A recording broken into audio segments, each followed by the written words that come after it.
that wasn't fair, JD. Rude! Totally rude! That is... Elliot's right. She rocks. Turk is being a jerk. He can suck it. I hate how they're portraying clinic medicine. Hey guys, welcome back. I'm Jess the MD. Thank you so much for joining me. Today, we are going to be reacting to an episode of Scrubs. Let's jump right in. Check it out. Keith's telling Mr. Morrison about his brain tumor.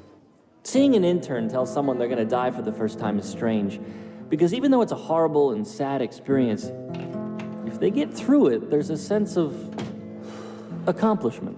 Nailed it. Hell yeah. Good job, man. What'd you say? Well, I just told him that there's nothing more we can do right now. Ooh. What? Nothing more we can do right now implies there may be something we can do tomorrow. Well, I also said we'd make him as comfortable as possible. Sounds like someone's getting new pillows and a comforter. That man knows he's doomed. Yeah, I'm gonna need you to go back in there and use some form of the word die. Dead, dying, deadsies, deadwood, your choice. Breaking bad news to patients is one of the biggest things that we have to learn in medical school. That's not really something that you learn before medical school or residency, and it's definitely something that you practice more and more through residency, and then when you get into practice, it's something that you definitely have to know how to do. There's a science to how to deliver bad news in the most gentle way possible. Moving on. This Friday, I am receiving an award from the AMA.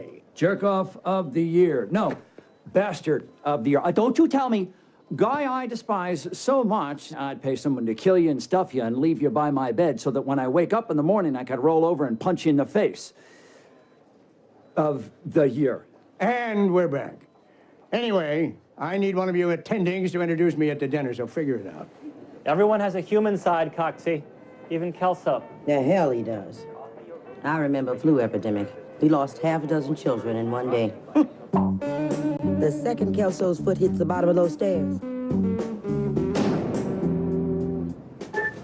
he doesn't have a care in the world. You know, Laverne, I'm a doctor, so I'm not really going to take my psychological evaluations from someone who dispenses them in between watching Maury and eating a corn muffin. Okay, that was too mean. Apologize. I haven't yet been in a position where I'm supervising a whole bunch of other doctors and having to balance hospital administration with the needs and wants of the attendings, the staff, and the patients. I imagine that that balance is pretty tough, so I can see how the people that are working under Dr. Kelso might view him as cold-hearted, etc. But potentially they may not be seeing how much he's actually going to bat for them and fighting for them with the hospital administration. They're only seeing the outcome that may still not be ideal for the staff, but is as much as Kelso could win back from the administration. It's a dicey subject for sure. And let's just talk about JD being a jerk to Laverne. Nurses have a lot of experience with psychology as well. Honestly, they are the front lines on the floor with all the patients, getting to know everybody. And the longer you work with people, the more you really understand people's psychology. So while doctors definitely have a lot of psychological and psychiatric training, depending on your training and specialty and all, nurses do a lot of psychological evaluation just as part of their job. Maybe not officially being, a therapist or anything, but they do a lot and have a lot of really good psychological and psychiatric knowledge just by firsthand experiencing all these various different patients. So that wasn't fair, JD. Mr. Cag, what do you say we get you into surgery and take care of that hernia? I don't know if surgery is necessary. Last night I was in pain, so I went to a free clinic. The doctor there said surgery wasn't my only option. No, you're just gonna have to get him on the phone and tell him that I won't be second opinion by a clinic doctor who couldn't carry my jockstrap. Give me some! Here it is. Oh! Rude! Totally rude! That is... I don't know who they're assuming that patient saw, but I'm assuming that that patient saw a family medicine doctor. Depending on what this clinic doctor told this patient, yeah, surgery isn't always necessary for a hernia, depending on what's going on with the hernia. If it's not incarcerated or strangulated, the patient may not immediately need a surgery. Now, if you leave a hernia, depending on where it is, there is always a risk that it may become incarcerated or strangulated, so you definitely need to manage it and watch it, but this patient may not be in need of immediate surgery and may need some time to get things in order before they have a surgery. So don't knock your clinic doctors, people, because we definitely do a lot. Yeah, I think I know this guy. Is he a cocky black doctor with a white doctor following him around and looking at him like he's in love? You would make a pretty girl. Yeah. All right, now repeat after me. You can't decide for me. That's not your duty. And are they both trying not to laugh at the word duty? Yeah. Hey, Heckle and Jekyll, you know what? No surgery. Who the hell is this? Where are my shoelaces? I said to tell him that he had a laxity in the peritoneal wall and that surgery was unnecessarily invasive. Was that so hard? Yes, go Elliot. Okay, so she actually has some knowledge behind it. He has laxity in the abdominal wall and not necessarily a tear. So it is an invasive procedure to have a surgery to fix that when it may not actually be necessary. There's always abdominal wall strengthening exercises that can help this seeming herniation from getting worse and even improve it. So Elliot's right, she rocks. Turk is being a jerk. He can suck it. Let's just leave it there. Mr. Morrison, I understand that one of our interns spent an hour in here telling you over and over that you were going to die. I would make him apologize personally, but I'm having him spend the rest of the day checking that countertop's heartbeat. Sorry, Mr. Morrison. Keith! I think Mr. Countertop would really appreciate your undivided attention. Now, the hospital is running an experimental drug trial on a medication that they're hoping will reduce the size of tumors. And, well, I'm going to try my hardest to get you in there. I really appreciate that, sir.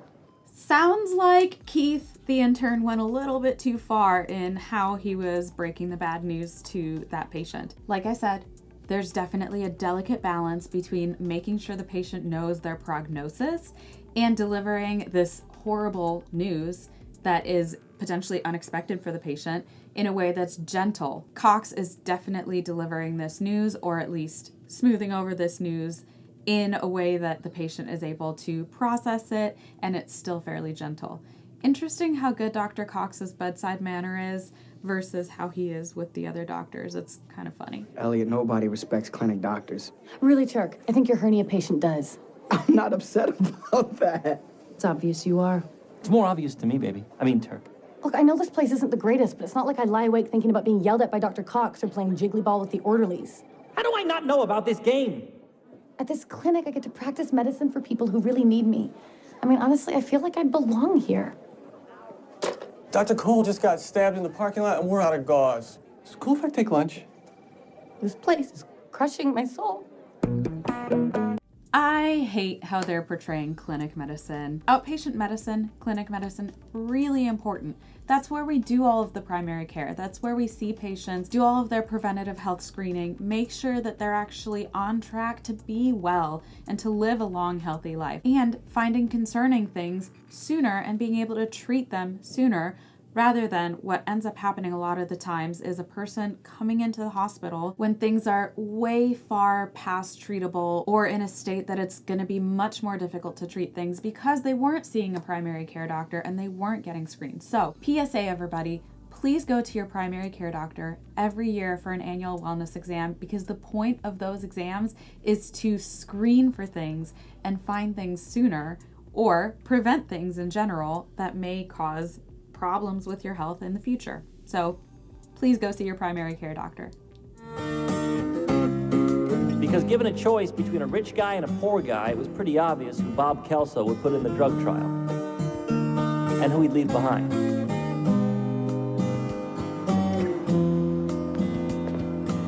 Another banner day at Sacred Heart. A best friend stuck in a crappy job. A nice guy slowly dying without a fighting chance.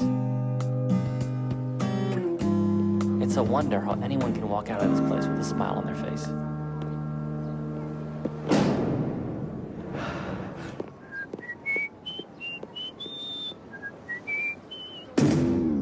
While I totally understand what JD is saying, because yes, in the hospital, there's a lot of really bad stuff that happens. For that reason, it actually is really important to be able to separate yourself from it. And I think that's what Kelso is doing. When he's walking out of the hospital, he's actively separating himself from everything that's been going on in the hospital. Because if you take that home with you day after day after day, it can literally kill your soul. There's so much bad stuff that happens that we just don't have control over a lot of the time, that if you have to take that home with you and let your brain stew in it day after day, it's just impossible to keep moving forward and find happiness in anything. So I get what Kelso is doing, I do. And I also see how it can infuriate other doctors who don't make that separation. I know I'm pretty young in medicine, but I feel like that was one thing that I was taught during my training was separate it, because if you take it home with you constantly, it's going to eat away at you. Now, that's not to say that you don't think about your patients and you don't care about them all the time. You do, but sometimes just having that separation and just stopping that thought process for a while is really helpful to just decompress. So anyways, we figured if I offered to do the nursing schedules and these guys volunteered to do extra shifts at the clinic, Dr. Kelso might give you your job back. No thanks. Why? Carla, I can't do your paperwork. I am swamped. I got you your job back. Turk, I am not giving you my last tater tot. I got you your job back. JD, I don't care if they're able to successfully attach one person's limbs onto another person's body. I am not giving you my hands. Job back. Elliot may not like that specific clinic that she's in, but that doesn't mean that all clinic medicine sucks. Personally, I love clinic medicine. I love my patient population. I love going to work every day. And so it just depends on the specific job you find. I don't think it's fair to lump in all clinic medicine as bad, and honestly, all hospital medicine is good. There are different hospital systems that have different administration, and some can be a lot worse than others. So this generalization that's happening is just not fair. Anyway, I just wanted to introduce you to our chief of medicine. Sir, I can't tell you how well everyone's treating me. That's what we're here for. You forgot to tell him you were bumping him from the drug trial. I've got work to do, Perry. You're not going anywhere. There was one spot open in the study. I gave it to the rich guy because with the money he's now donating, I can reopen the prenatal unit. What really bothers me is that you can look in there at John Morrison, the guy that you essentially gave a death sentence to, and just not care. It's not my job to care, Perry. I'm going to say this right now. I think that's a defense mechanism. He does care. He definitely cares. You want to know why? Because he is taking the money that this rich guy has donated and reopening the prenatal unit that will help a lot of people. I think it's a difficult position to be in terms of hospital administration or even being the chief of medicine. Bob has to decide on the best thing for the most number of people, right? And so in this situation, it's really sucky that that patient is getting the crap end of the deal. But I think in general, Bob Kelso is trying to do the best for the most number of people. I'm not completely defending him, but I am just saying that maybe there's more to it than we are seeing topically. I also know that I wouldn't want to have to make any of the decisions that he makes.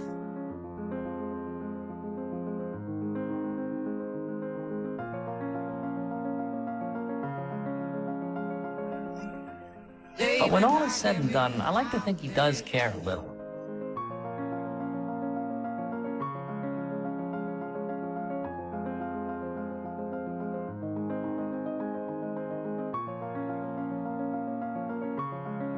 Even if he's too proud to show it.